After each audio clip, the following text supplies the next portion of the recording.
ആ ബ ത ജ ദ റ സ ഷ ക ല മ ന വ ഹ യ. മാഷാ അല്ലാഹ്. പഠിച്ചില്ലേ? അപ്പൊ ഇത് ചേർത്ത് പറയാൻ പറ്റുമോ? എല്ലായിടത്തിന്റെ കൂടെ എന്ത് ചെയ്താൽ മതി? അബ. ആ ചേർത്താ മതി. ഒന്ന് പറഞ്ഞു നോക്കെ. അബ അബ അത്ത അത്ത അജ അദ അദ അറ അസ അഷ അക അല അമ അന അവ അഹ ആയ. മാഷാ അല്ലാഹ്. ഇന്നത്തേക്ക് നമുക്ക് ഈ ക്ലാസ് മതി. എന്താ പറയുക, ഈ 15 അക്ഷരം നമുക്ക് തറവാക്കണം. നല്ല രീതിയിൽ എന്ത് വേണം, മനസ്സിൽ അങ്ങോട്ട് ഉറപ്പിക്കണം. ഉറപ്പിച്ചെങ്കിൽ എന്ത് ചെയ്യാനൊക്കത്തുള്ളൂ, നമുക്ക് അടുത്ത പഠനത്തിലേക്ക് പാരത്തുള്ളൂ. അത് ഏത് പഠനമായാലും ശരി, ആദ്യത്തെ അടിത്തറ ഉറപ്പിക്കണം.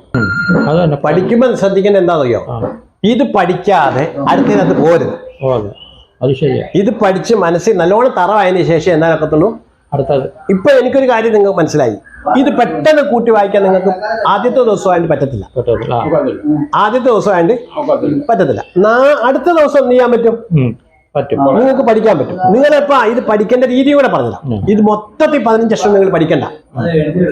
നിങ്ങൾ പഠിക്കേണ്ട രീതി എങ്ങനെയാന്ന് പറയാൻ, ഈ ആദ്യത്തെ 5 അക്ഷരം പഠിച്ചാലും മതി. ആദ്യത്തെ 5 അക്ഷരം ഏതൊക്കെയാന്ന് പറഞ്ഞു നോക്കെ. ആ ബ ത ജ ദ. ഇത്രയും പഠിച്ചാലും മതി.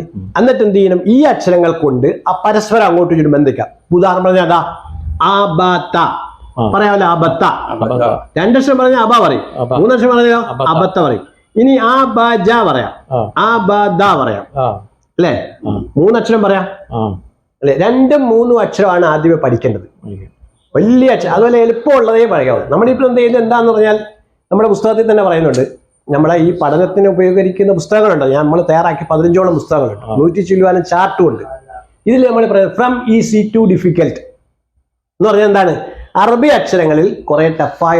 ഉദാഹരണം പറഞ്ഞാൽ, നമുക്ക് അലിഫ് അക്ഷരങ്ങൾ തുടങ്ങുമ്പോൾ എന്ത് ചെയ്യും, അലിഫ് ബ ത സ ജീം ഹ അങ്ങനെ തുടങ്ങും. നമ്മൾ പാട്ട് രൂപത്തിൽ എങ്ങനെ പറയും, അലിഫും വ ബ ഉൻ ത ഉ സ ഉ ജീമുൻ ഹഉം വ ഖാഉൻ ദാലു ദാലുൻ റാ സായും വ സീനുൻ ഷീൻ സ്വാദുൻ ളാദ് ത്വാഉം വ ളാഉൻ ഐൻ ഗൈനുൻ ഫാ ഖാഫും വ ഖാഫുൻ ലാമും മീമുൻ നൂൻ വാവും വ ഹാഉൻ ലാം അലീഫുൻ യാ.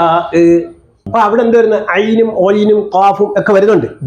പക്ഷെ അതിലൊന്നും പ്രത്യേകിച്ച് നമുക്ക് എന്ത് ചെയ്യാൻ, തുടക്കക്കാരെ അങ്ങോട്ട് ഇടിച്ചു കയറ്റുമ്പോൾ എന്ത് വരും, പ്രത്യേകിച്ച് ചിലര് നിങ്ങളെ പോലുള്ള ഒരു തീരുമാനം എടുക്കും, ഇത്രയും നാളൊക്കെ ഇങ്ങനെയൊക്കെ പോയില്ലോ, ഇനി അങ്ങനെ അങ്ങ് പോയിക്കോളാം, ഇത് നമ്മളെ കൊണ്ട് കഴിയത്തില്ല എന്നും പറഞ്ഞ് എന്ത് ചെയ്യും, സലാം പറഞ്ഞു പോകും. നിങ്ങൾ അങ്ങനെ പോകരുത്.